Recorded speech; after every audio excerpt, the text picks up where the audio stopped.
minute and a half slow. I know, it's plenty of time for it. Got time to spare. Got time to pop out for a beer. Members, the House has resumed. We are in committee on Part 6 of the Health and Safety Reform Bill, and the question is that Part 6 stand part. Mr. Chairman.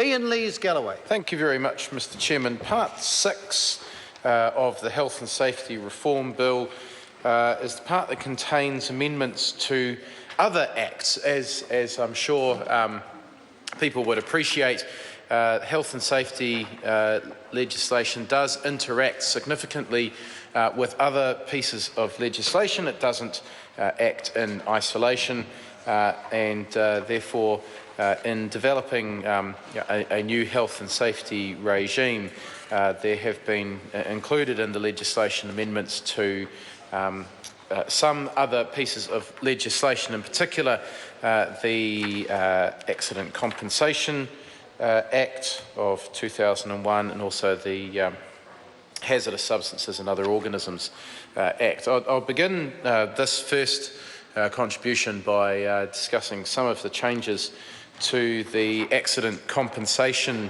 Act, and Clause 224 inserts new sections 174A to 174F in the Accident Compensation Act, and this deals with the development and establishment of workplace incentive programs, and it talks about how the corporation developing one or more workplace incentive programs to provide incentives for employers and self-employed persons to reduce the incidence, severity and impact of work-related personal injuries, and having the work account levy determined up or down for a particular employer or a particular self-employed person in accordance with the terms and conditions of a workplace incentive program. So in other words, the levy that you may pay to the work account as an employer, or as a PCBU is the term that we're using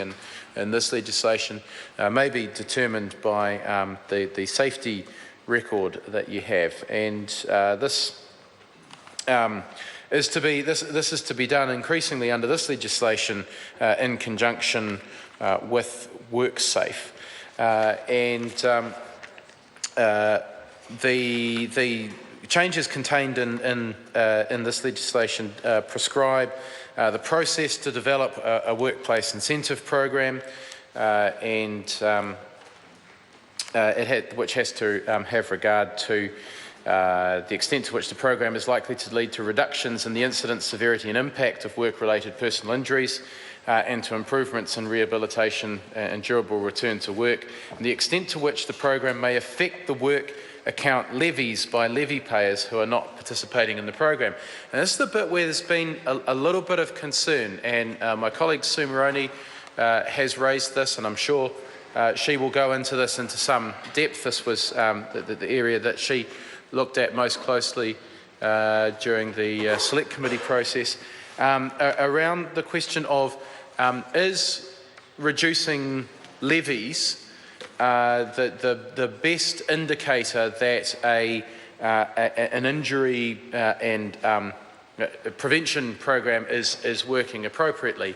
And the one rather perverse example that did come up during the select committee process was that it's actually more costly for ACC to deal with the ongoing compensation and rehabilitation of a person who is injured than it is obviously for someone who is killed in a workplace accident.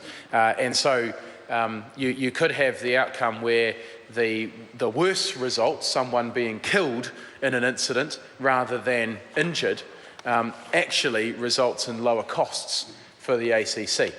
So you've got to be very careful when you focus solely on cost as a measure of whether or not a program to prevent injuries and deaths at work is actually working. And so we sought some assurances at the Select Committee.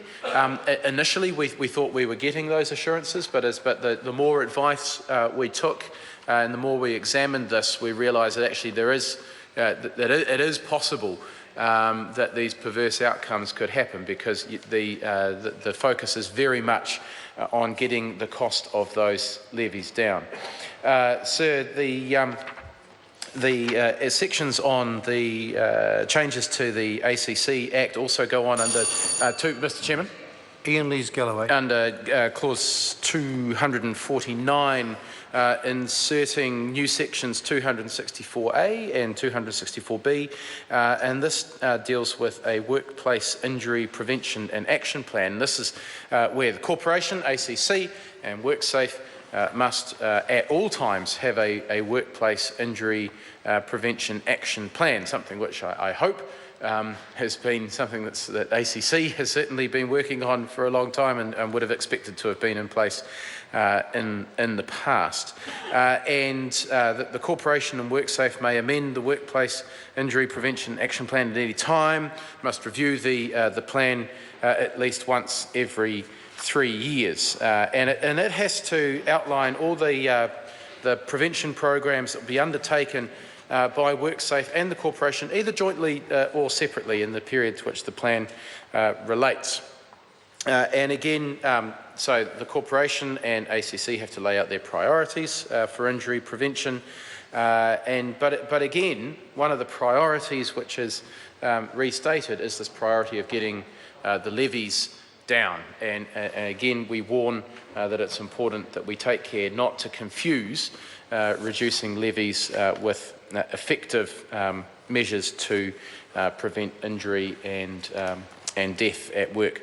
So subpart 2 makes amendments to the Hazardous Substances and New Organisms Act, and a range of amendments to that Act dealing with matters that have to do with the potential injury caused by various chemicals and substances, as well as the impact of ongoing occupational disease caused by various substances that people do work with, or may find that they come into contact with in their working life. This is where actually, it's actually difficult but important that our health and safety legislation addresses the issue of occupational disease. It may not be immediately obvious that an action or the use of a particular chemical, or the use of personal protective equipment, or the lack of use of it is causing danger to the worker, because you may not immediately receive an injury like a burn or inhale a substance which has an immediate effect.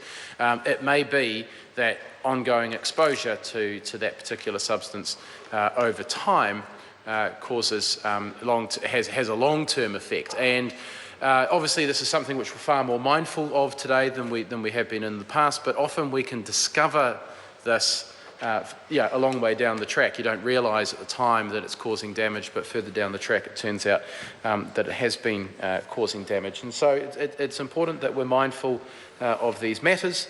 And the bill goes some way to attempting to address the ways in which that can be done. For instance, under 271, it replaces Section 74 of the HASNO Act with, and this is with regard to the establishment of a hazard classification system. This is the EPA has the ability to prescribe for each intrinsic hazardous substance, property, a number of degrees of types of hazard, which may be done by reference to an international system or by incorporating material under Section 141A, prescribing various a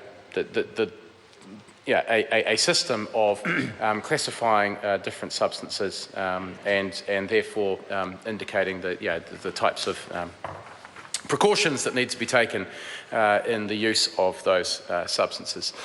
Sir, this is... You'd like a little bit more entertainment, sir? Don't worry. We'll get to the preliminary clauses soon. So, sir, this is no, not too soon. So this is there are some very technical aspects to this legislation. I can see by the clock in front of you, sir, that my time for this particular call is coming to an end. So I'm sure I'll get an opportunity to speak again, and we'll come back to some of the other matters in this part shortly, sir. Jan Logie.